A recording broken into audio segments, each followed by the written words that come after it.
Wassalamu ala ashrafil anbiya'i wal mursalin Sayyidina Muhammadin wa ala alihi wa sahbihi ajma'in.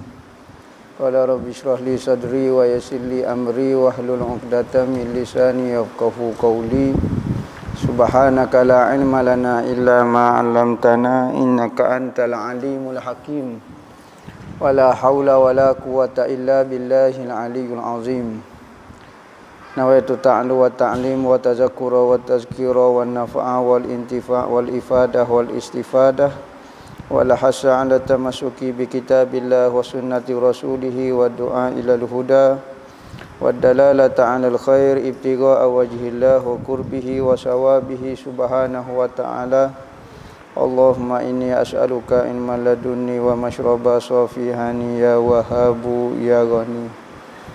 Qala al-muallif rahimahullahu ta'ala wa nafa'ana bih wa bi'ulumihi fid dharain amin.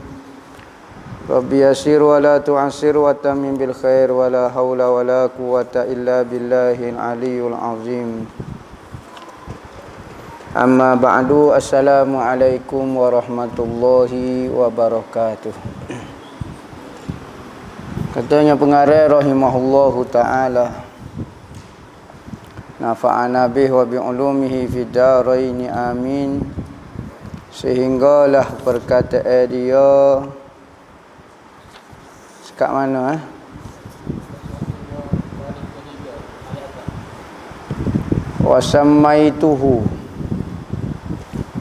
wasammaituhu durrul samin fi aqaidil mu'minin. Dan aku namai akan dia, akan risalah aku sani dengan nama Durrus Samin, yakni permata yang bernilai, pada menyatakan i'tiqad orang yang mukmin. Permata, kenapa diberi nama permata? Kerana Syekh Daud kata ambo kutip hok permata belaka dah dalam ni. Kulit-kulit dia ambo tinggal tak bubuh dalam ni, sodaf dia ambo tohuk. Ambo ambil permata-permata luk-luk dan dur dia saja. Wa arjullaha subhanahu wa ta'ala at-taufiqa wa an yaj'ala sawabahu hadiyatan ila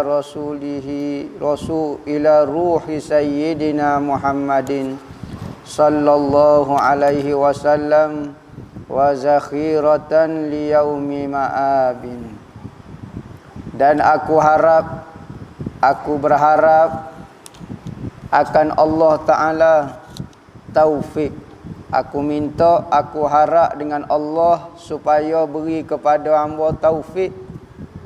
Taufik ni gapo dia? Kekuatan nak buat ibadat. Hidayah ini keinginan nak buat ibadat. Ada orang dapat hidayah tapi tak dapat taufik lagi. Hidayah tu ada dah hidayah. Hidayah keinginan nak buat ibadat tu ada dah, tetapi kekuatan tak ada lagi. Taufik ni dia mari lepas daripada hidayah.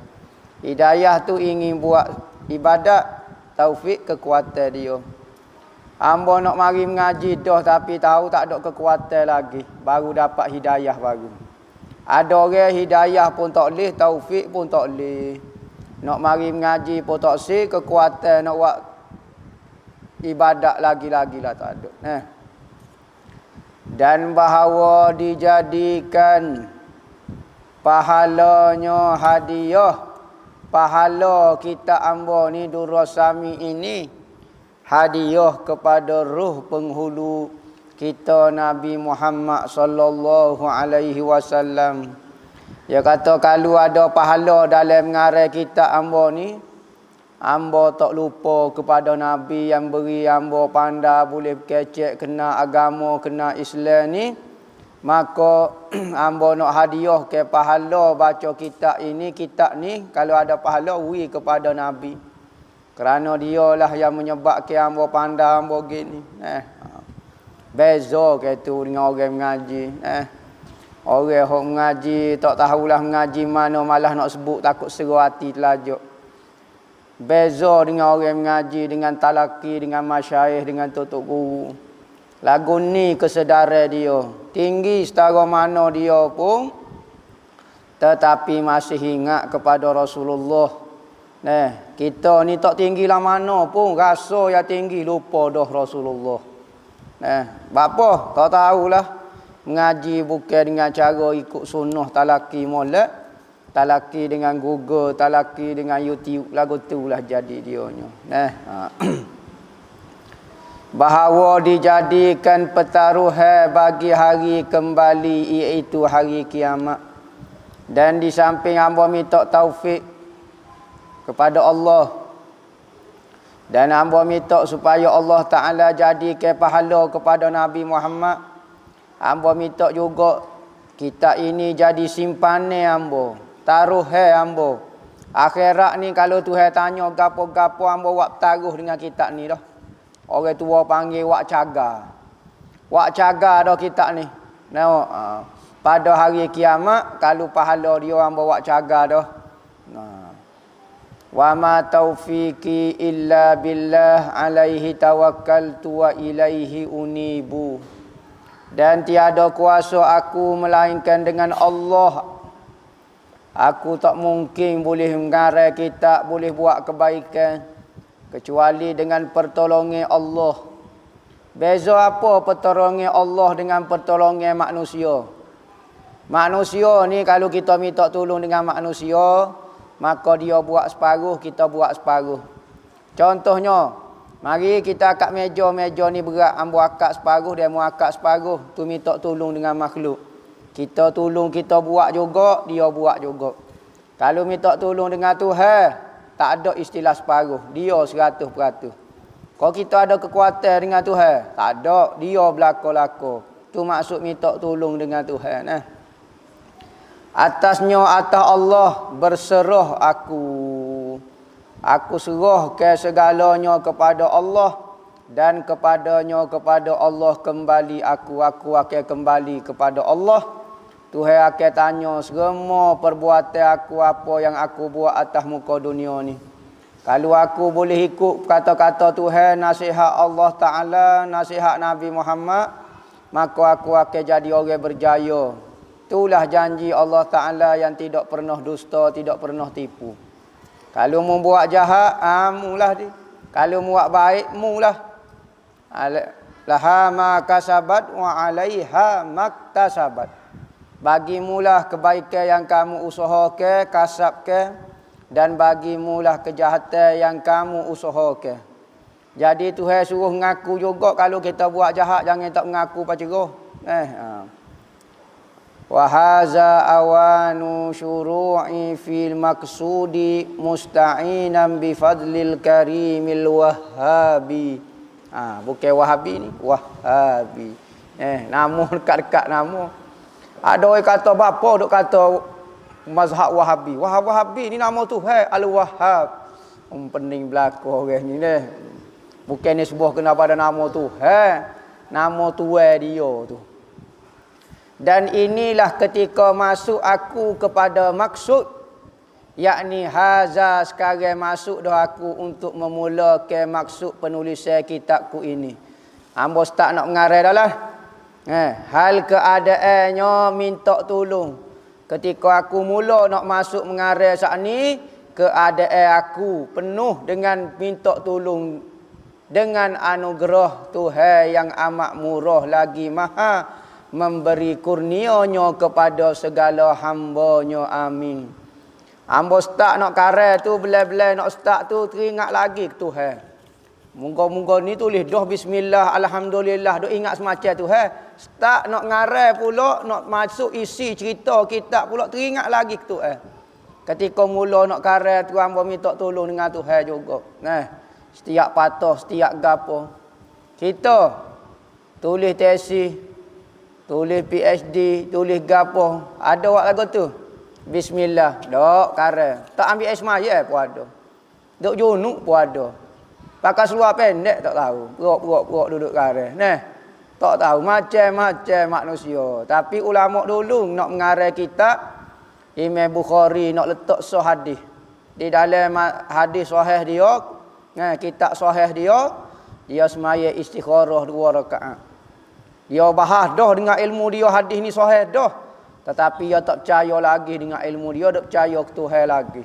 Semaya 2 rakaat minta petunjuk dengan Tuhan, hamba nak letak hadis ni dalam kategori hadis sahih, betul ke tak? Bui letak maya 2 rakaat, barulah ambil hadis tu letak dalam karangan kitab dia. Pas nak habis butir kitab tu berapa ribu hadis. Pas berapa ribu rakaat. Selok lagu tu. Pok kita ada buat lagu tu? Tak Orang lain ni malah buat lagu tu. Orang lain ni fikir kok muka lain, bukan fikir kok berkat. Sebab tu orang dulu mengarang keberkatan tu dia berat. Tengok Imam Bukhari lah ni, orang dah buat rojok kitab hadis dia bertahun-tahun, beratus-ratus tahun. Kerana apa? Kerana berkat kitab dia. Muqaddimatun. Qala Allamah Syekh Ahmad bin Muhammad As-Suhaimi. Syekh Allamah qala Allamah Syekh Ahmad bin Muhammad As-Suhaimi. Nama orang As-Suhaimi ni, Ahmad bin Muhammad As-Suhaimi. Dulu geger istilah Syekh Muhammad Suhaimi. Seorang wali besar di Singapura. Orang dulu Singapura orang panggil Temasek. Lama hantuah ni panggil Temasek. Lah ni orang panggil Singapura. Lambai dia singa, rupa singa. Asalnya dia kare tepi patah, tersadar tepi patah, dia tengok singa. Singa rupa pelik. Tubuh muka lain, kepala singa. Maka dia kata rupa singa, singa rupa. Gusuk kali jadi Singapura. Singapura ni asal daripada rupa singa. Asal tepat nama Temasek. Tu para miswara sebelum berpindah ke Melaka pergi situ. Ada seorang wali nama Syekh Muhammad As-Suhaimi. Geger dulu isu Al-Arqam. Masalah guru dia Syekh Muhammad As-Suhaimi ni. Tapi bukan maksud Syekh Suhaimi tu ni. Ni orang Arab ni. Syekh Ahmad bin Muhammad As-Suhaimi tu ni orang Arab ni. Dia katanya apa? Ini suatu muqaddimah telah berkata Allamah Syekh Ahmad bin Muhammad Suhaimi pada Syarah Hudhudi. Syarah Hudhudi. Syarah Ummu Barahim belakang ni. Syarah Hudhudi. Hasyiah dia Abdus Salam. Abdus Salam, hasyiah Abdus Salam Izuddin Abdus Salam. Abdus Salam bin ala Hudhudi. Syarah dia nama Hudhudi, hasyiah nama dia Abdus Salam. La budda liman arada al-khawda fi ilmin ala wajhil akmal an ya'rifa mabadiyal asyarah. Tak dapat tiada bagi orang yang berkehendak masuk membicara ke ilmu atas jalan yang sempurna, bahawa diketahui dahulunya akan mabadi yang 10. Katanya Syekh Suhaimi dalam Syarah Hudhudi kata, siapa dia nak mengaji mana-mana ilmu, dia kena mengaji 10 perkara mengenai ilmu tu. Barulah dia dipanggil faham mengenai ilmu tu. Kalau nak mengaji kitab fiqh, kena faham 10 perkara mengenai kitab fiqh. Siapa dia, pengarang dia, daripada mana dia ambil, apa hukum ngaji dia, kena faham. Maka 10 perkara ni semua ilmu kena faham 10 perkara ni, barulah seorang itu faham betul-betul satu-satu ilmu. Gapo dia 10 tu? Hadduhu wa maudu'uhu wa wadi'uhu wasmuhu wa ghayatuhu wa hukmuhu wa maqsuduhu wastimdaduhu wa faidatuhu wa nisbatuhu. Gapo dia? Pertama, tandanya, takrif ilmu-ilmu tu. Fiqh tu gapo dia maksud fiqh? Usuluddin tu gapo dia maksud ilmu usuluddin. Kena tahu. Tempat hantara dia. Keduanya tempat hantara ataupun tajuk perbahasa dia. Ilmu tauhid ni dia bahas tajuk gapo? Tajuk bab kereta ke, bab kuih ke, bab gapo, dia akan sebut. Dan yang menghantarkan dia yakni orang yang mengasah ke ilmu ini. Siapa dia kah pengasah ilmu ini? Tu penghantar dia panggil. Dan nama dia, nama ilmu ni gapo? Dan kesudahan dia. Kalau mengaji ilmu ni sudah mana? Sudah dengan gapo dia? Dan hukumnya, hukum belajar ilmu ni. Gapo dia hukum dia? Makruh ke? Haram ke? Sunat ke? Apa hukum ngaji ilmu ni?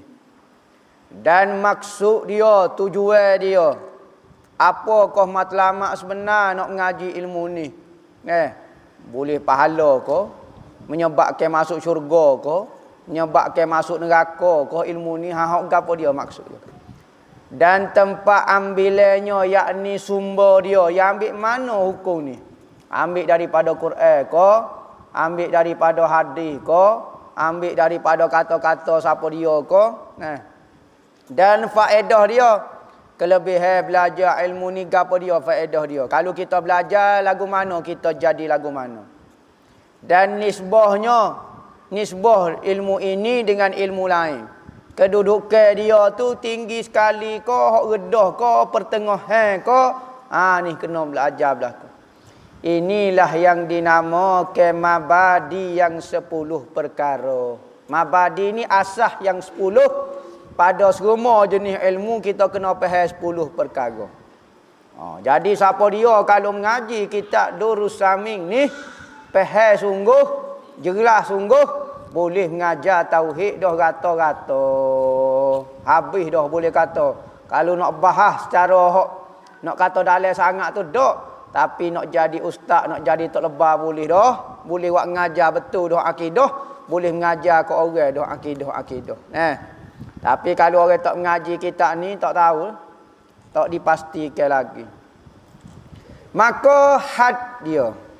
Ta'rif ilmu usuluddin. Ni. Dalam 10 perkara, yang pertama kita kena mengaji apakah maksud ilmu usuluddin. Ilmu usuluddin ni ilmu gapo dia kata. Ini yang dimaksud ke kita kepadanya. Gapo dia ilmu usul ini? Ni takrif dia. Jadi orang tua dulu dia hafal takrif ni. Jangan buat faham saja, hafal tu ada. Jangan buat bijak sendiri. Kerana nak buat satu takrif dia kena ada syarat jami' dan mani' dia panggil.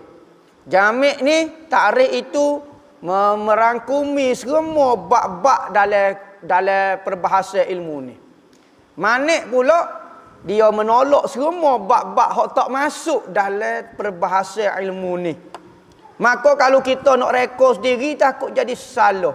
Takut lagu mana kita takrif lagu ni masuk habis dengan hak tak perlu pun jadi masuk dalam bab peribahasa ilmu ni. Maka nak satu takrif mesti jami' dan mani'. Tu syarat dia. Gapo dia kah maksud ilmu usuluddin? Al-ilmu bil aqaidid diniyati an-nasyiati an-dilalati al-yaqiniyati. Iaitu gapo dia maksud ilmu usuluddin? Ilmu kecek bab gapo dia? Ilmu ini berkecek dengan beberapa akidah, aqaid, pegangan hati. Akidah ni i'taqada ya'taqidu i'tiqadan, bagai pegangan hati, simpulan hati, benda yang sepatutnya kita pegang dalam hati perut bedah kita sebagai orang mukmin semasa berada di atas muka dunia gapo. Ni perbahasa dia. Ilmu usuluddin dia bahas mengenai pegangan hati. Manakala fiqh dia bahas mengenai ibadat hati.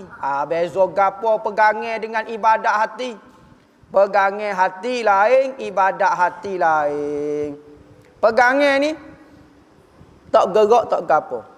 Ibadat hati pula macam kita nak semaya. Hati pun kata aku nak semaya fardu maghrib. Hati tak? Hati. Bapa tak masuk dalam ilmu usuluddin sebab dia bukan pegangan hati. Bukan akidah. Dia hanyalah ibadat hati. Maka hati buat ibadat masuk dalam bab fiqh, bukan masuk dalam bab tauhid. Tauhid pegangan. Kita tak semaya pun pegang lagu tu. Tapi kalau dia fiqh, tak semaya habis dah lah niat dia nya. Supaya nak rebel, kena niat hati. Tu bukan intikok. Saya berintikok sesungguhnya daging rebel ni. Dah tak payah intikok kepada dia. Dia hanya ibadat hati. Mana kalau ibadat zahir nampak jelas fiqh berbeza dengan tauhid. Tetapi kalau bab hati pun dia ada pegangan dengan ibadat hati. Yang bangsa agama ada pegangan ni bukan kaitan dengan agama, yakni kepercayaan biasa. Seperti petua-petua, kepercayaan mengenai sejarah bangsa Melayu, gapo-gapo benda tak jadi akidah supaya dengan akidah tauhid. Yakni kalau engkau jadi kupu, memang kita percaya banyak fakta-fakta di dalam dunia ni kita percaya mengenai goni nah. Tetapi kepercayaan kita itu tidak bukan jenis bangsa agama. Bangsa maklumat biasa, bangsa dunia sahaja. Lagu tu. Bangsa agama yang terbit muncul, ia pegangan-pegangan ini terbit daripada beberapa dalil yang yakin. Dalil yang yakin. Siapa dia dalil yang yakin? Al-Quran ataupun hadis. Hadis pula kena hadis mutawatir, sahih yang mutawatir. Sahih tetapi peringkat ahad, yakni di dalam tabaqah perawi hadis dia ada seorang perawi dia seorang pada masa tu yang meriwayatkan hadis tu. Maka lepas pada tu ramai pun ada satu seorang tu sekalipun hadis ni sahih tetapi dipanggil hadis ahad. Seperti Sayyidina Umar yang meriwayatkan cerita hadis yang pertama di dalam Mata Arba'in tu hadis Ummu Sunnah dia panggil. Hadis ibu sunnah Nabi. Bertanya Nabi Jibril mari bertanya mengenai Islam, iman, ihsan. Maka hadis ni Sayyidina Umar saja yang meriwayatkan dia. Dalam seramai-ramai sahabat, Sayyidina Umar saja. Hadis ni sahih? Ya. Tapi sahih peringkat ahad dia panggil. Sekalipun lepas pada Sayyidina Umar, ramai tabi'in ambil daripada Sayyidina Umar hadis ni. Maka hadis kalulah peringkat sahih tapi ahad, khilaf ulama ahli mutakallimin dari sudut berhujah boleh ke tidak.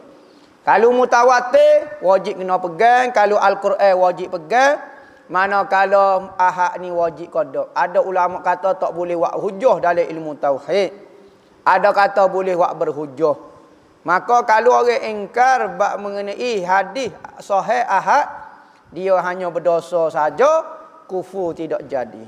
Tapi kalau ingkar Al-Quran dan hadis mutawatir, maka hukum dia jadi kufur.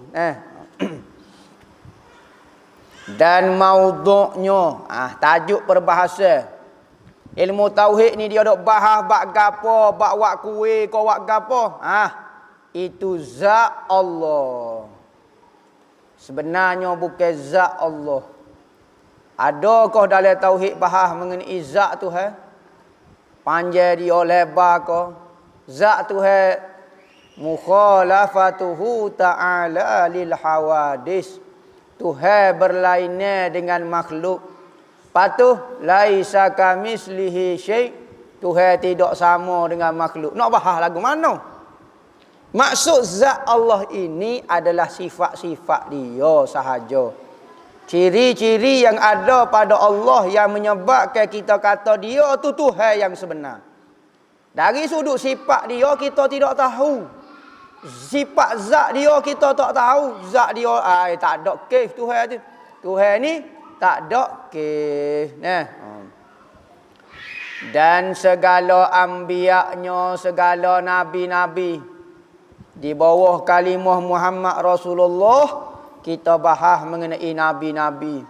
Saat ni apakah ciri-ciri yang Tuhan yang sebenar di bawah kalimah la ilaha illallah? Di bawah kalimah Muhammad Rasulullah, apakah ciri-ciri nabi yang sebenar ataupun rasul yang benar? Apa dia?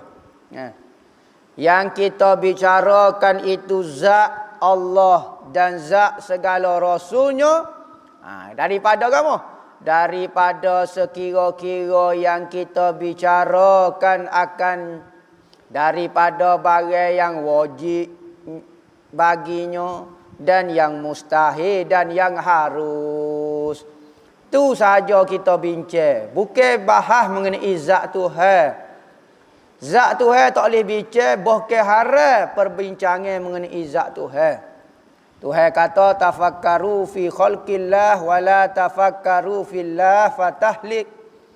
Berbicara, bincang, berbahaslah mengenai kejadian makhluk Tuhan. Jangan bahas mengenai Tuhan kerana kamu akan binasa. Boleh siapa otak kita? Kita orang we enjing. Kau tu kapal selam tak boleh nak mikir pecah kepala tu. Guano yang bergerak. Hak tu enjing kapal selam baru. Tak kira nu. Kau apa dah? Satelit tu. Mikir cutera mai letak sini. Tengok setengok-tengok tak faham. Tu makhluk tak faham dah. Maka Tuhan lagi-lagilah tak boleh nak faham. Dan wadiknya pengasah dia, siapa dia kah yang meletakkan ilmu ni? Yakni pertama-tama orang yang menghantarkan dia, yakni mengasahkan dia, menghantarnya, iaitu nama dia Abu Hasan Al-Asy'ari. Abu Hasan Al-Asy'ari. Patu dia rekod agama ni bukan agama Islam Nabi Muhammad, cuma disusung di dalam satu kitab, dibuat nombor 1, nombor 2, nombor 3. Abu Hasan Asy'ari ni rekod akidah. Welu. Tok pekoh duk kira tu. Rukun semaya yang pertama, akad tangan berdiri betul, baca Fatihah. Nabi ada kira. Nombor 1, akad tangan. Ada.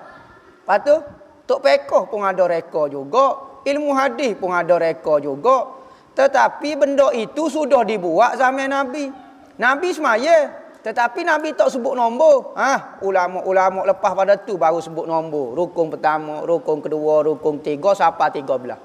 Hak lain syarat. Lapar lagi syarat.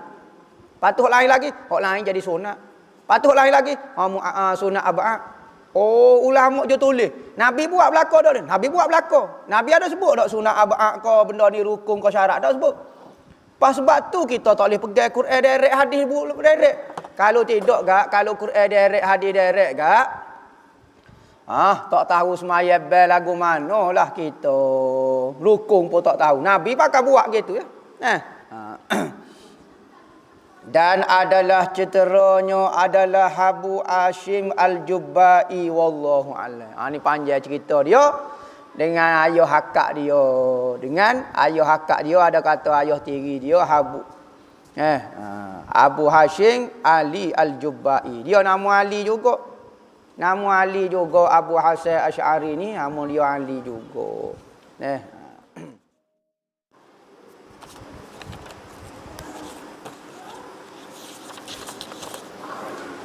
Ustaz nak tanya soalan pertama, garpu tala. Gapo dia tak tahu. Garpu tala yang tengah dok viral. Saya pernah dengar ustaz lain ada juga guna teknik ni dalam mencari jawapan dalam hidup, tapi bukanlah dijadikan amalan. Garpu tala. Hamba ni sebenarnya hamba tak tahu gapo dia makna garpu tala ni. Tetapi daripada maklumat orang builah gapo dia garpu tala ni, iaitu kita istikharah dengan Al-Quran. Dia kata dalam Al-Quran tu ada energi, ada frekuensi. Kita baca Bismillahirrahmanirrahim. Atas bawah frekuensi. Frekuensi adalah suara. Naik dia tinggi dia, turun dia, maka dia boleh mempengaruhi orang, jiwa orang dan keadaan orang. Maka hak tu memang kajian sains pun kata lagu tu. Maka Garpu Ta'ala ni lagu tu lah kaedah dia. Macam istikharah dengan Al-Quran. Dia tengok frekuensi lagu mana. Maka kalau kita istikharah dengan Al-Quran, pergi ya Allah ya Tuhanku tunjuklah pilihan hamba. Buka Al-Quran muka surat berapa tengok. Huk alik kanan atas sekali kau gapo dia. Maka itu antara amalan-amalan orang dulu. Boleh kau dok amalan lagu ni menuju kau dok. Gini, ada benda kita tidak dapat huraikan. Pengetahuan orang-orang tua dulu kita tidak dapat huraikan. Tetapi ada kelebihan juga Al-Quran ini dapat memberi kesan kepada orang hasil daripada frekuensi getaran suara ni. Sebab tu ada orang dengar suara jadi gerak. Ada suara jadi sedih. Apabila dengar gini jadi gini. Maka tu semua frekuensi suara berlaku. Benda tu tidak jadi kau syirik ke apa dia tidak ada masalah lah. Bukan nak percaya 100%. Tetapi masuk atas kaedah ittaqu firasatal mu'mini fa innahu yanzuru binurillah. Takutlah kamu dengan firasat sengkoe. Firasat baca ramalan orang mukmin kerana ia melihat dengan nur Allah.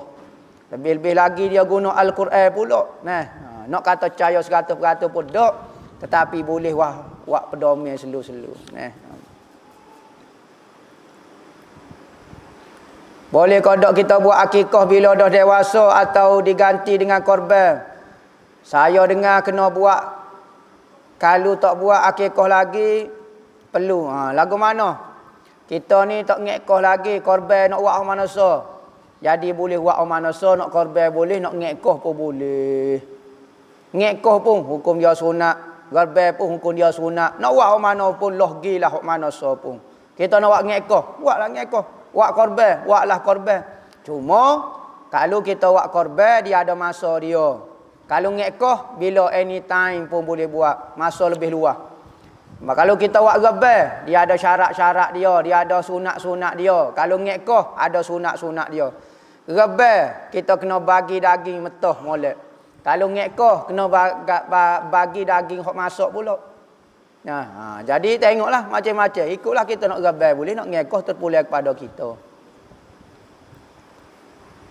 Kelebihan khusus surah Sejadah dan surah Ar-Rahman. Hamba tak tahu ni. Ada kitab mengenai kelebihan surah-surah di dalam agama. Surah-surah di dalam Al-Quran tu ada. Tetapi hadis mengenai kelebihan surah ni dipertikaikan oleh ulama. Ada kata sahih, ada lah hak sahihnya, ada hak tak sahih macam-macam lah. Dan setengah ada orang tu mengaku dia yang reka kelebihan surah-surah. Seperti Al-Quran tu, 114 surah tu, semua ada kelebihan belaka. Ada orang mengaku saya yang buat hadis tu. Sebab tu ulama berjaga-jaga mengenai kelebihan ayat-ayat Al-Quran. Kerana ada hak sahih, ada hak tidak sahih. Kalau doa tak apa lagi. Hak ni reka betul. Maudhu' betul. Hak ni tak boleh lah. Apa hukum bersalaman dengan mak mertua tiri? Mak tua ini maknanya ibu kepada isteri kita. Mak mertua tiri ni bukan mak awak, bukan mak saya tu. Lepas tu, ayah saya nikah baru. Jadi mak tua tiri. Boleh salah, tak boleh salah. Hak boleh salah dengan mak mertua sahaja, ibu kepada isteri kita. Kalau suami isteri kepada tok tua kita, tak boleh. Tiri tak boleh. Adik-beradik tiri pun tak boleh. Adik-beradik tiri tak boleh. Mak kita, ayah kita meninggal, nikah dengan duda, bawa anak juga. Dia ada anak tina, tak boleh. Adik-beradik tina tak boleh. Adik-beradik tiri tu tak boleh. Datuk nenek tiri, belakang tak boleh belakang tiri-tiri ni. Bagi tiri ni bocor depan Kelantan. Bumbu ni tiri. Tiri ni maknanya bocor, tak boleh. Apa pendapat Ustaz gerakan Ikhwanul Muslimin? Adakah benar mereka membawa ideologi takfiri sehingga membawa kepada pembunuhan Perdana Menteri Mesir? Ni hamba tak tahulah mengenai Ikhwanul Muslimin. Hamba malah komen. Sebab hamba tak masuk direct dengan Ikhwanul Muslimin. Hamba bukan masuk pertubuhan dia, bukan hamba penggerak pertubuhan Ikhwanul Muslimin. Hamba tak pernah join. Takut kalau hamba komen enggak, nampak macam tak betul lah. Tetapi banyak ulama-ulama komen mengenai Ikhwanul Muslimin ni. Mula-mula ada seorang dipanggil mursyid lah kita panggil. Mursyid kepada tarbiyah Ikhwanul Muslimin, nama dia Said Hawa. Said Hawa ni dulu dia kata siapa dia keluar daripada Ikhwanul Muslimin. Dia ni orang Ikhwanul Muslimin kuat. Said Hawa kata siapa dia keluar jadi kafir, keluar daripada kumpulan kita. Tetapi pada akhir usia dia sendiri keluar daripada Ikhwanul Muslimin. Ni. Sebab apa? Kerana hok keluar daripada Islam saja kafir. Keluar daripada parti tidak jadi kafir. Keluar daripada persatuan tidak jadi kafir. Keluar daripada pertubuhan tidak jadi kafir. Keluar daripada tarekat tak jadi kafir. Mari mana istilah takfiri? Faham sendiri. Malah nak syarah panjang lah ambanya. Jangan tertipu dengan istilah takfiri. Keluar daripada agama Islam saja kafir. Syekh Mutawalli Sya'rawi kata, Islam itu adalah air yang bersih. Tidak ada sebagai warna dan campuran. Jangan campur, jangan kita letak Islam itu warna biru. Jangan kata kita letak Islam itu dengan warna hijau. Jangan kita letak Islam dengan warna kelabu. Dok, air bersih. Maka air inilah yang bersih, boleh menyucikan, boleh cuci dan menyucikan. Dan kita titik warna air itu sudah tidak bersih. Sekalipun dia bersih, tetapi tak boleh membersihkan dah. Jangan kita nampak kumpulan kita itu Islam, Islam itu kumpulan kita. Sayalah Islam, Islamlah saya, tak boleh. Keluar daripada saya jadi murtad, jadi kafir, halal dibunuh. Tu jadi mengarut dah tu. Jadi peheh-peheh lah, hamba malah syarah berat-berat, takut serah hati. Kita rengkah-rengkah tapi padak. Gapak jik pas ketekuk. Masalah sebab pembunuhan kau apa dia cari sendirilah. Sejarah dia terlalu panjang. Kelebihan jika kita beli kereta motor niat nak pergi masjid. Ya. Ni antara niat ketika membeli, niat yang dapat pahala. Ada ulama mengarang kitab an-niyat. Kitab mengenai niat. Niat ketika membeli kenderaan, niat nak gini, nak buat tolong orang, nak buat gapo, maka kita akan dibalas menurut apa yang kita niat. Innamal a'malu binniyat. Setiap amalan itu dibalas sah itu dengan niat. Walikulli imri'in ma nawa. Dan setiap orang akan dibalas menurut apa yang ia niat, bukan apa yang ia buat, apa yang ia niat. Sebab itulah kalau kita buat gapo-gapo, kena niat hak baik tu banyak. Biasa perbuatan tapi pahala dia banyak. Niat nak buat gapo, buat pergi masjid, niat nak buat pergi pak ngaji, niat nak buat tolong orang, niat nak buat gani, niat banyak boleh pahala. Apa beza hukum adat dan hukum akal?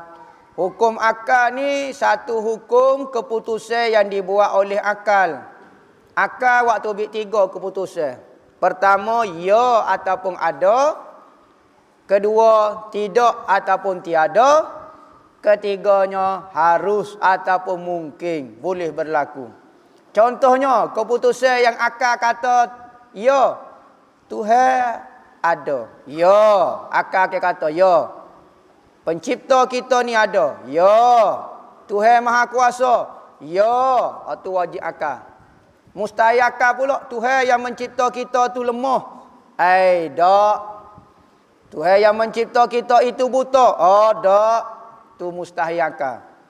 Benda harus pula Tuhan mencipta kapal terbang. Tuhan cipta manusia. Harus. Nak cipta boleh, tak si cipta boleh. Terpulang pada dia. Dia nak cipta boleh, tak si cipta pun boleh.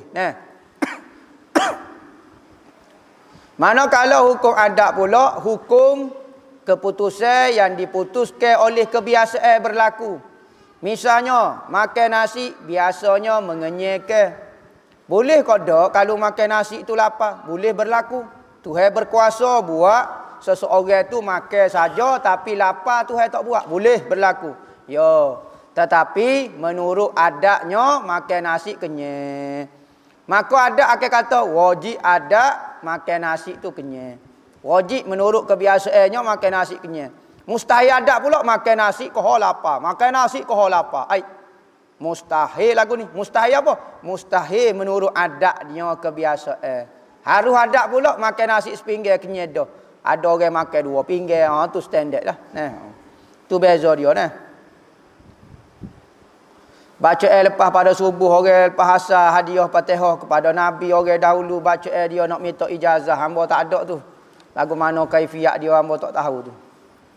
Bagaimana nak halal binatang berbisa daripada memasuki rumah. Ada petua orang tua kau ada ayat-ayat kau gapo dia kau. Ayah, kita nak ayat gapo dia binatang. Baca salamun ala nuhim fil alamin. Salamun ala nuhim fil alamin. Wisalah kepada Nabi Allah Nuh kerana binatang-binatang pernah buat perjanjian dengan Nabi Allah Nuh di atas kapal. Maka kita ayat mula, Nabi Nuh wisalah kamu, teringat mula dia. Maka Nabi Nuh ayatmu jangan duk kena kau orang, jangan duk buah, tak dengar kata aku pihak ke. Dalam kapal tu Nabi Nuh duduk dengan binatang. Maka dia lah duduk cara goni binatang ni. Nabi Nuh kata, semua hok jatuh dengan hok tino jangan tidur sekali. Kau cicok goni semua tidur asing-asing. Adalah binatang tak dengar kata, anjing tak dengar kata, 2 3 cerita macam-macam. Ada tu apa dia? Tikus. Duk saja dia kerik kapal. Kata Nabi Nuh, kimu kerik kapal, duk kijak dia muka tikus kerik kapal.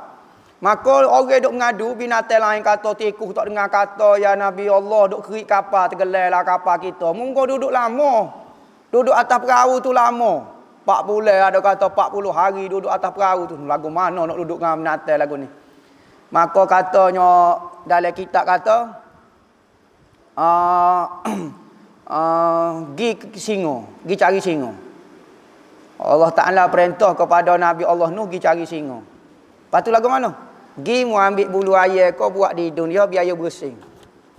Maka Nabi Allah Nuh pergi di singa, buat gini di singa. Singa pun cung bersing tubik kucing kau hidung dia. Tubik kucing. Katanya Allah Ta'ala, binatang ni akan kawal tikus. Kalau tak dengar kata, makanlah tikus. Macam-macam cerita. Sahih kau tak sahih, wallahu a'lam. Jangan buat kerik gapo dah. Buat react pula radio hamba. Ni cerita aku rapat lah gapo dia ikut demo lah. Ceritanya ada lah. Hamba demo tak wajib percaya kat hamba. Hamba tak wajib percaya ke demo. Tak sedap takut lah. Hamba tak wajib percaya ke demo. Apa kok demo kena wajib percaya. Kok hamba kau tak percaya. Jadi kalau ikut orang tak percaya kak, ikut Quran hadis belaka kak. Hamba tak percaya kau tak imam hamba. Kok mak ayah hamba tak percaya, muka tak jadi kafir kan? Boleh tahu. YouTuber lagi-lagi hamba tak percaya. React keluar video orang lagi-lagi hamba tak percaya. Ulama orang tak percaya lah ni. Kalau pakai tak percaya lagu tu betul kau dok sistem tak jenis tak percaya kat orang ni. Dia kata dok kita kena pakai Quran hadis saja. Masa manusia ni betul salah. Kalau lagu tu dia mau kecek tu. Mula-mula sekali hamba tak percaya. Tak bak leloh. Lagu tu. Kalau main pakai dengan tak percaya gak, pakai gila dengan tak percaya lagu tu hak tu kalau kecek bijak setara mana kalau tak ikut ulama bodoh letah lalu mudah hamba kecek. Kalau kecek sekali pun fikir nampak macam keruk dari nampak macam bijak buat main spek gini kau semua. Bodoh letah kalau tak ikut kaedah ulama berfikir bak agama lah. Kalau bak beki basikal ikut demo lah. Gi kedai pomen nak beki ayam tak percaya ke pomen. Pomen ambil atas kepala seperti deh. Nak atas kat hamba sangat tak percaya. Agama kena ambil dengan ulama, tak percaya ke ulama kan. Sudahlah, tak payah kecek lah. Mungkin dia bukan ulama, mungkin dia bukan ngaji dengan ulama, dia nak percaya ke siapa dia? Dia percaya ke diri sendiri ya. Apakah persiapan yang perlu dilakukan sebelum bersuluk? Tak tahu hamba siapa dia nak pergi bersuluk ni. Kena tanya tok guru dia lah siapa dia. Awak pergi suluk dengan siapa? Bawah bimbingan siapa? Suluk ini iaitu menyendiri ke diri kita. Sama ada menyendiri itu di kawasan orang ramai ataupun betul-betul menyendiri masuk dalam hutan ke gapo. Lepas tu kita berzikirlah, ingat Tuhan dalam keadaan sunyi-sunyi lagu tu. Maka bawah tarbiyah siapa dia akan bertanggungjawab. Apa-apa yang akan berlaku, dia akan bertanggungjawab. Suluk ni. Suluk ni ada masalah. Suluk ni zikir dalam keadaan. Ada suluk tempat ramai apa ada. Ya zikir ni ya banyak jenis. Zikir persendirian. Tuhan kata siapa dia yang sebut aku di dalam diri dia, maka aku akan sebut dia di dalam diriku. Siapa dia yang menyebut seseorang di dalam ketika seorangnya, maka aku akan sebut di nama dia ketika seorang. Jika dia sebut di hadapan orang ramai, aku akan sebut nama dia di hadapan makhluk lebih ramai. Lagu tu. Ni kelebihan zikir ramai, zikir derah, zikir slow, zikir sore, zikir suluk, zikir senyak, zikir mulut, zikir bibir, zikir lidah, zikir hati. Tu kena belajar. Jangan kita tak belajar, pandai-pandai nak komen pula. Kita baru ngaji U pun UFO gitu ya. Apa hukum suami tak pernah semaya berjemaah dengan anak isteri? Tak tahu. Mungkin dia kerja kau gapo dia apa. Jadi tidak wajib suami berjemaah dengan isteri ataupun dengan anak-anak. Dia kerja kau gapo dia. Yang penting dia semaya pun alhamdulillah dah. Memanglah kalau dia nak semaya jemaah pun boleh juga, molek juga. Tapi orang lelaki ni zaman Nabi semaya di masjid belakang. Lepas tu tak ajak semaya jemaah Sayyidina Abu Bakar kali tak ajak semaya kali dengan anak bini dia. Dah semaya dengan Nabi macam di masjid. Apa lagu mana? Jadi maya jemaah dengan anak bini ini tidak wajib pun. Boleh tak pegang Al-Quran tafsir tanpa wuduk? Ya boleh, kalau tafsir tu lebih banyak. Dalam sebuah rumah ada 3 bilik, hamba duduk dengan laki bini dengan hamba, lepas tu sewa ke orang sebelah, sewa orang bujang, lepas tu sewa suami isteri lain. Lagu mana hukum dalam Islam boleh kau dok buat lagu tu? Gini. Masalah duduk campur gaul lagu tu, pertama jangan timbul ke suasana khalwat. Kalau dia kata berkhalwat lagu ni, maka hukum dia berdosa, haram. Berkhalwat dengan orang yang bukan mahram dengan kita, haram. Kedua, sekalipun tidak berkhalwat, suasana tempat itu tidak membuka aib.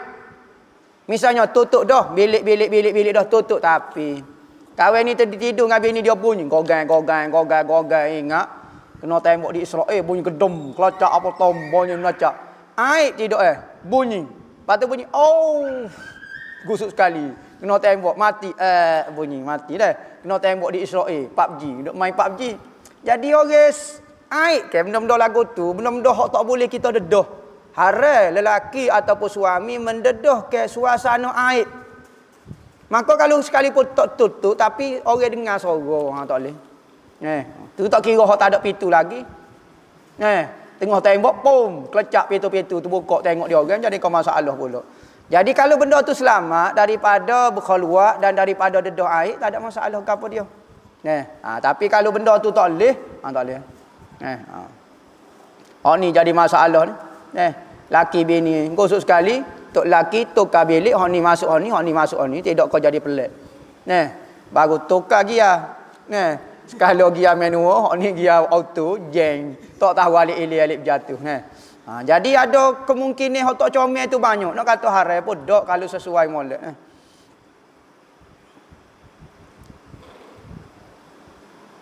Saya bertobat, adakah dosa saya akan dilihat lagi, diadili lagi? Amo sebut dah deh. Ada ulama kata Tuhan perlihat lagi, ada kata ulama tidak perlihat dah. Mohon ijazah wirid sakron dan cara mengamal dia. Wirid sakron ini di dalam perbahasan Alawiyin, wirid ini tidak dibenarkan keluar daripada Alawiyin. Dulu wirid sakron ini tidak dibenarkan cetak, tidak disebarkan. Kecuali ada seorang ulama mengeluarkan wirid ini kepada orang awam. Iaitu siapa dia? Sidi Al-Habib Umar bin Muhammad bin Salim bin Hafiz. Dia tulis wirid ini di dalam aurat dia. Khulasah madak dia. Asalnya wirid ini tidak disebarkan kerana kesan dia sangat berat. Maka kalau ni sudah disebarkan, maka ijazah secara umum, ijazah secara khas pun hamba ada cara dia. Kalau nak beramal, amalah 3 kali sehari. 3 kali sehari pun tak apa. Sekali baca 3 kali. Ataupun 9 kali ke, 7 kali ke, sekali baca. Tak nak guna, baca sekali sahaja. Tak nak guna. Dia kelebihan dia, berkaitan dengan jin gapo dia. Kamu ijazah dah tu. Boleh kodok kita semaya angkat hadah guna mandi wajib boleh. Syarat mandi wajib sani kita jangan buat ketika mandi wajib, jangan buat benda-benda yang menyebabkan batal semaya. Setuh kemaluan ke, kita terketuk ke, setuh dengan bini kita ke. Jangan buat ketika mandi. Maka air mandi sani boleh digunakan buat semaya direct, tak payah ambil air semaya lagi. Orang tua dulu kalau nak tambah nasi dia tinggal sikit. Apa kelebihan dia? Tak tahu, tanya orang tua tu lah.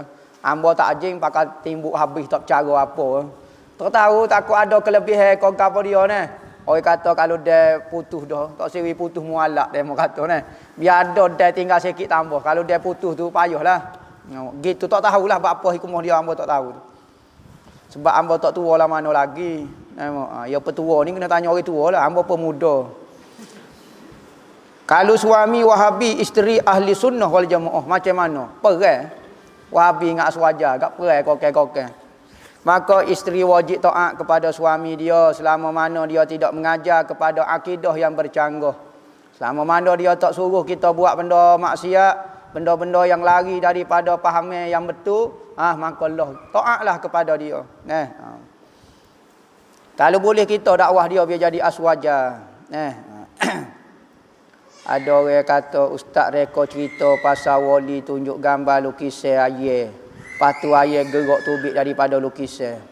Masalah cerita, dia mau nak percaya tak percaya, ambo tak kata jadi kafir tak percaya kat ambo. Daripada awal ambo hidup, ambo tak ada orang tak percaya kata ambo. Muhaizak ni kaki lawak, kaki menipu. Tak apa, tak dosa ambo tak jadi kafir, ambo tak kata tak percaya kepada ambo jadi kafir dak. Ambo pun tak percaya ke demo. Daripada awal demo hidup daripada dalam perut. Orang panggil dalam telur lagi. Ambo tak percaya ke demo. Cuba badi tak percaya lagu tu. Cerita ke, jangan duk bahas sangat gak cerita. Sebab tu dalam bab cerita banyak tasamuh dia panggil. Perawi hadis, tabiat perawi hadis dia bahaya nak terima satu benda kecuali ada dalam ilmu hadis paling halus perbahasan cerita kau gapo dia terlalu teliti. Tetapi terlalu longgar dari duk cerita. Maka kalau nak tahu cerita, kena rojok dalam kitab-kitab cerita. Kitab sirah, kitab gapo, binai lagu tu. Mesti cerita ayat wali tunjuk tu hangpa tak tahulah mun kau dengar cerita tu gak. Kehidupan kita adalah cerita. Kita tak percaya Malaysia merdeka tahun 57. Cerita gak. Bukan akidah pun. Jangan buat jadi isu gak. Tak jadi kafir orang. Kalau percaya tak jadi kafir, tak percaya pun tak jadi kafir. Bagai kata la wala. La wala. Dok percaya pun tak jadi kafir, tak percaya pun tak jadi kafir. Jangan buat gegar gak. Jangan lapas suhu telajuk gak. Bagai nak suhu biar khabar. Tu orang kata orang bodoh kalau kecek nampak selalu. Baik tak suka kecek senyang. Walau lok bodoh. Memang biar bodoh sungguh walau bodoh. Kecek nampak selalu. Gitulah orang law ni macam-macam. Benda lagu tu sikit sangat ya. Macam mana nak buat jika ada sisa makanan terlekat di celah gigi ketika solat? Adakah jika telan batal solat? Ya, batal. Tapi kalau kita tengah duk semaya, gula ayat. Moga duk berebut gula ayat dah dia pohon ayat perut. Orang bar dia pun perut semaya pakai bank semaya kan gitu. Tak batal semaya dia. Apa penting jangan telan. Bismillahirrahmanirrahim. Misalnya boleh baca Quran molek. Ayat stocking gini. Ayat KFC tak batal. Jangan telan saja. Maka sisa di gigi ni wajib buang ke tak? Sisa makanan ketika semaya ni wajib siwak ke tak? Tidak wajib. Tetapi jangan telan lah. Kalau telan batal lah. Nasihat penjual ayam lagu. Pelaga minta pencerahan akibat dia bagi makan ke anak bini guna duit ayam. Duit judi ayam. Tak boleh lah. Tak syarat judi ayam. Judi ikan, judi tik, judi serati, judi orang, judi kambing, judi game. Macam-macam lah ni judi. Tak boleh lah. Benda lagu tu standard dah. Tak boleh buat buih. Pahal belakang dah. Masalah dia nak buat tak buat lah. Royak lah pujuk be. Cari harta halal be. Kita kata susah. Biar kita rela lapar be. Ni bini duk tekan tok laki. Tok laki tak ada buat benda. Gusuk kali judi. Nak boleh petih nak pergi makan kot bini. Kalau ambo sore, ambo tak jodi. Nyuak lagu tu. Biarlah be kita lapar be pada makan bagi hari. Kena kecek lagu tu. Dia pun semangat. Tak jodi dia nya. Duduk saja. Lepas tu nak makan kamu. Orang kata tak asyik makan kalau lapar ke? Nak maaf ke? Apa hukum belah ikan sebagai hobi? Tak apa. Tak ada masalah ke apa dia. Nah, cuma jangan buat zoling lah. Kena pergi makan. Ya, wajib kita beri nafkah. Wajib kita beri nafkah kepada seseorang ke kerana 3 sebab. Pertama, kerana dia ada hubungan keluarga dengan kita. Dia ayah kita. Wajib kita kena beri nafkah, beri makan, beri gapo. Kedua, dengan sebab kita berkahwin dengan dia. Dia bukan adik kita, tapi kita nikah dengan dia. Maka dia jadi isteri kita. Wajib kita kena beri makan, minum dia. Ketiga, sebab kita pelihara dia. Sebab kita beli dia. Kita beli kambing. Wajib kena beri makan kambing. Jangan kata, ambil ya. Ambil kesia ketemu kambing. Ihsan daripada saya. Saya apa kami kata? Mu tak mengaji, kita tak pekoh. Sebab kena beri nafkah kepada seorang ni salah satunya memelihara dia, pega dia. Maka wajib mu makan aku. Mu ngaji duk pondok saja kata ihsan apa? Mu ingat sunat mu makan kat hangpa ni. Mu makan kok itik, mu makan kok serati, mu makan kok ikan, mu makan kok gajah. Wajib kena mu makan ni. Ni wak lelok sial. Kucing, pega kucing, wajib kena mu makan. Ni pekong gitu. Sudah. Ngaji deh. Kena mengaji. Jadi wajib kena makan, jangan buat zalim kau binatang, ikan gupi kau gapo ni. Betul kau dak 9/10 daripada peniaga itu bukan hadis. Hadis kata 9/10 tu punca rezeki tu kan. Suhu hadis tu. Hamba tak tahulah hadis kau tidak lah. Tapi suhu perkataan tu hamba pun tak ada cek hadis. Hamba tak erti hadis. Siapa dia pakar hadis tu, pakar seluar kau tak apalah. Hamba tak erti. Jangan tanyalah hamba bab hadis, hamba tak pandai. Hamba ngaku petai lagi. Orang yang tak ngaku tu sila jawablah. Berdosakah anak-anak jika tak dapat selesaikan faraid harta pusaka disebabkan ada yang tak puas hati? Gini, masalah apabila ibu bapa tinggal harta, maka harta tu tak dapat diselesaikan. Faraid duk balah, maka tak dosa alik mu ayah dah hok mati tu. Dosa daripada ni anak-anak hok lapar harta, hok tomok harta. Dosa dia tak ada kaitan dah hok si mati, tak ada masalah ke apa dia. Dosa anak-anak sebab tak erti nak selesai. Bapa tak erti nak selesai, ada dah ke nombor dia. Bapa tak boleh nak selesai faraid. Nombor ni kan ada. Ada masa orang dua tu hak masalah. Kalau kata ada masalah, ada setengah tu harta sendiri masalah dia kena gini-gini. Tapi kalau ada harta tak ada masalah dah, tiba-tiba tak erti nak bagi lagi, pergi jumpa amanah raya kau gapo dia. Royak kata hamba ada gini-gini, tubik lalu. Harta berapa-berapa, aset ada berapa dia bagi selalu. Mudah. Boleh kodok kalau jenazah berada atas rumah kita makan nasi dalam tu, boleh. Tak dosa hukum dia. Cuma ulama kata, apabila mayat mati dalam kawasan ni, dalam rumah ni mayat tu mati. Biasa orang zaman dulu orang mati di rumah. Mati di rumah. Maka kawasan rumah tu jangan makan. Sebab apa? Kerana dalam kitab kata apabila nyawa tu dicabut, maka mayat tu terasa sakit hingga keluar. Mengecik daripada setiap bulu roma mayat itu air dana dia panggil. Air mayat sakit tu dia macam gas gitu. Kita tak nampak. Maka bimbang takut dok tengah masuk dalam nasi khabu, dalam teo, dalam sekuk. Maka orang dulu kalau mati mayat sini pergi makan tanah. Jangan makan dalam rumah. Tu sahaja. Tapi kalau dia nak makan, sebelah mayat dia nak makan cap puak.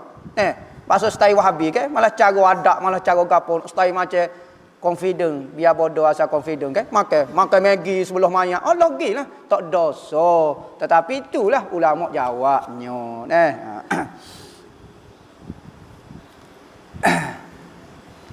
Macam mana nak minta restu ibu bapa supaya kita dapat belajar dekat pondok.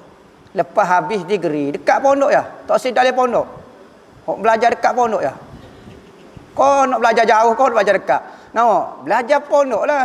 Nampak? Jadi belajar pondok lepas pada habis degree. Kalau sebelum habis degree kita mati, masuk neraka. Tak lepas fardu ain. Kita bimbang bukan lepas pada habis degree. Lah ni kita bimbang fardu ain kita lepas kodok. Kalau fardu ain kita tak lepas, wajib kita cari siapa-siapa. Tak syarat pondok dah. Untuk melepaskan fardu ain kita. Jangan kita tunggu degree habis baru nak belajar pondok, fardu ain tak lepas. Kalau mati tengah-tengah buat degree tu lagu mana? Ingat pakar CJ UTM. CJ Osport, CJ Buffalo, CJ of Cow. Ingat dulu kok. Ingat PhD tu boleh jawab dengan Allah Ta'ala kok. Kalau padu ain tak lepas. Maka kita kena bijak lah. Tak syarat tunggu degree. Kalau kita tak lepas lagi fardu ain, pergi cari siapa-siapa untuk lepas fardu ain kita. Tapi kalau kita lepas dah fardu ain, kita nak sambung lagi lebih tinggi, maknanya lepas hamba ngaji ijazah ni, hamba nak masuk pondok. Tu kecek lah. Royak lah kata, ni permintaan saya lah, kata mau kita nak ngaji pondok, nak jadi wali, nak jadi gapo. Royak lah, tunjuk ke mau kita terbaik sekali-sekala depan dia. Allah, ngaji pondok ni mau terbaik berok. Tak payah naik kapal terbaik. Tak payah mau. Pahala ni PKP, tak payah. Kita tak kali atas mau berok, terbaik berok mau dia. Kabar-kabar ngaik apa semua. Oh, besoknya. Ya lagu tu, baru jolo, baru jawi pondok. Ni pondok tanya hukum tak tahu. Dia pun tengok jolo kau budak ni nak jadi ulama. Jadi ugamu tak ada apa. Ustaz, apakah hukum pilih hari nak buat permulaan, macam mana nak mula bekerja, nak buat? Boleh kau ada hukum pilih hari? Boleh, tak ada masalah apa. Nabi pun sebut, hari Khamis ni molek untuk umatku. Allahumma barik ummati fi Allahumma barik fi bukuriha, gitulah. Ya Allah, berkatilah umatku pada pagi-pagi dia. Ada kata pagi Khamis, sunat musafir, macam-macam lah. Jadi Nabi sendiri ada bui hari-hari. Tak ada masalah apa. Maka orang dulu dia tengok perubahan cuaca, perubahan bintang. Hak ni kena belajar khusus. Hamba tak boleh dedah rahsia di sini. Rahsia tu kena belajar khusus hak mari pisang, buah naga, buah pau, durian pula hak takar panjang, durian hak sedap-sedap lah. Kalau durian hak bahan musa tu tak sebui lah. Jadi ilmu ni biar nampak payah sikit. Sebagaimana orang lah ni nak masuk universiti, 1 sem 30,000, 40,000. Maka bolehlah ilmu, hak tak boleh bawa gapo-gapo dia pun. Ada ilmu ni boleh, tapi kena belajar. Rahsia lah. Rahsia hamba tak boleh ayat. Sengeling hamba LS sini supaya orang mencari-cari ilmu tu. Kalau hamba royak, Wahabi akan tahu. Tak boleh royak, takut rahsia. Wahabi dia tahu rahsia kita kan, tak boleh. Biar dia tercari-cari. Boleh terangkan tentang cenuai. Sudah. Hukum menggunakan cenuai. Cenua, bahasa Kelantan panggil cenua. Kalau celuah tu maknanya bolok. Allah, habis celuah, habis di muka-muka. Celuah lain, cenuai lain.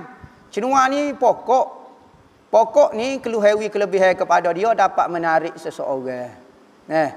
Dia kita sebut sikitlah rahsia dia. Malah ayat sebut rahsia takut Wahabi tahu kan. Cerita sengeling, ulama-ulama aswaja sengeling rahsia daripada Wahabi supaya takut Wahabi tahu. Sebab tu Wahabi tak puas hati duk kata ahli aswaja amalan dia salah belaka. Kita sengeling rahsia dia supaya sebab dia malah belajar, dia suka mengkritik. Kalau dia bukan mari nak belajar secara insaf, kita keling. Tak sebut. Sebab tu Tok Guru dia sebut jawapan dia tak sebut sebab apa dia.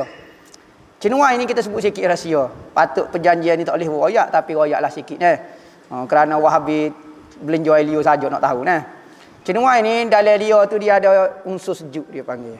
Kalau orang tengah panas dia akan menarik unsur panas kepada unsur sejuk. Misalnya orang tu pakai cenuai di tubuh dia, maka dia ada unsur sejuk. Tengah hari diri, orang duk jalan-jalan dia tengah panas. Tiba-tiba kita lalu kuasa sejuk dia akan tarik diri. Jadi nak paling, jadi nak pergi. Ialah gitu sahaja. Unsur positif negatif. Hok panjang lagi malah nak syarah lah. Takut Syekh Wahabi pula pakai cenua ni. Cenua ni bukan hatu, dia ni pokok dah. Hok cenua tu hatu tu suku pasal lah, hok ni cenua pokok. Hukum menggunakan dia boleh lah. Supaya guna pokoknya. Supalah tak ada masalah lah. Cenua ini pokok orang asli Pandaga ni sebab cenua ini pokok kita tak kenal. Apa hukum wanita menaikkan haji umrah tanpa mahram? Lepas tu dia pergi sore kau. Bawa kau tu best sore. Lepas tu dia pergi ramai-ramai orang Tino tu jolol mahram lah tu. Mahram. Dia pergi satu geruk misalnya 40 orang. Dia ada geruk dia. Tak apa dah tu. Masuk mahram ni sama ada ahli keluarga ataupun perempuan-perempuan yang sikot. Yang dipercayai. Pergi 40 orang cakap tak ada pasik belakang. Sedap kita kata kok orang pasik. Maknanya biarlah tu. berkenalan atas kapal terbang jemaah kita buat mahram tak apa, tak ada masalah apa. Lainlah kalau dia sorang tengok orang lain jatuh belakang, tu tak boleh lah. Adakah kita dipertanggungjawabkan jawab dan disoal ilmu kita belajar ceramah kita dengar daripada YouTube macam-macam mengenai kelebihan gini, adakah ditanya? Ya, ditanya. Kalau kita tidak beramal, ditanyalah Tuhan. Sebab tu kena beramal walau sekali sahaja. Saya ada baca satu artikel yang menunjukkan salah satu contoh bid'ah hasanah adalah jual meja dan kerusi guna nama iftar. Apakah maksud itu, Ustaz? Contoh hadis, contoh bid'ah hasanah ini kerana jual kursi iftar. Ni kursi buka puasa.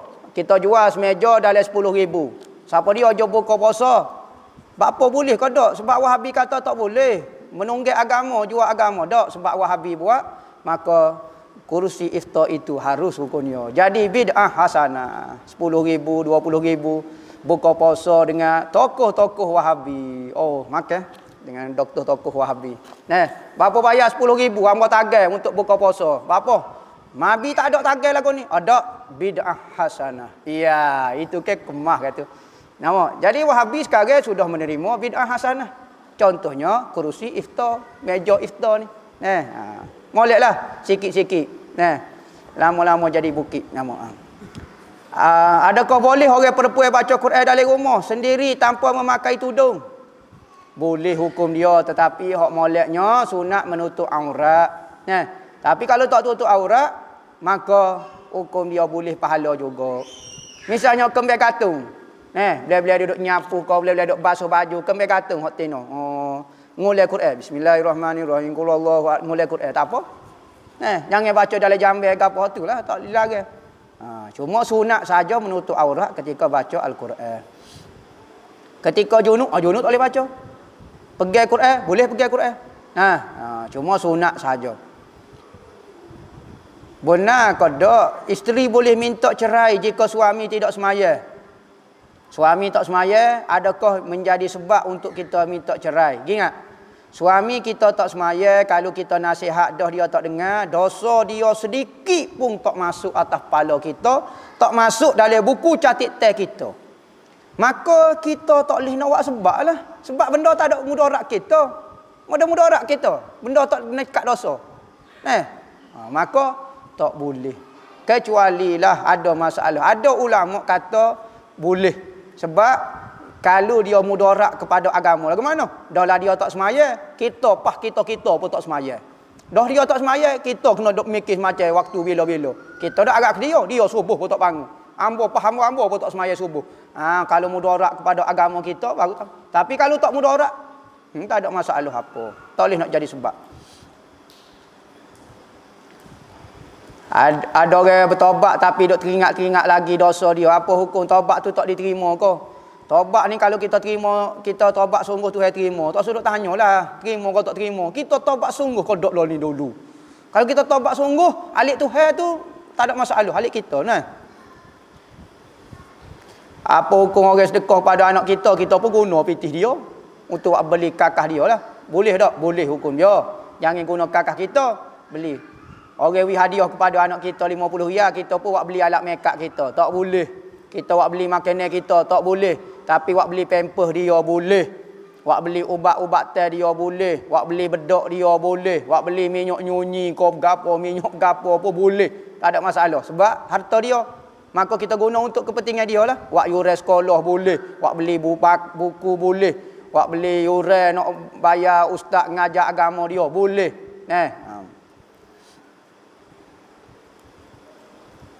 Kita ambil wuduk, lepas tu kerak kuku. Kena ambil air semaya mula kau dok. Kerak kuku tidak membatalkan air semaya. Lepas tu kita kerak ke jadi ada ruang ke bekas kerak tu. Tak kena tadi. Tak basuh lagi. Kena pergi basuh mula. Orang ni ada masalah dah. Sudah.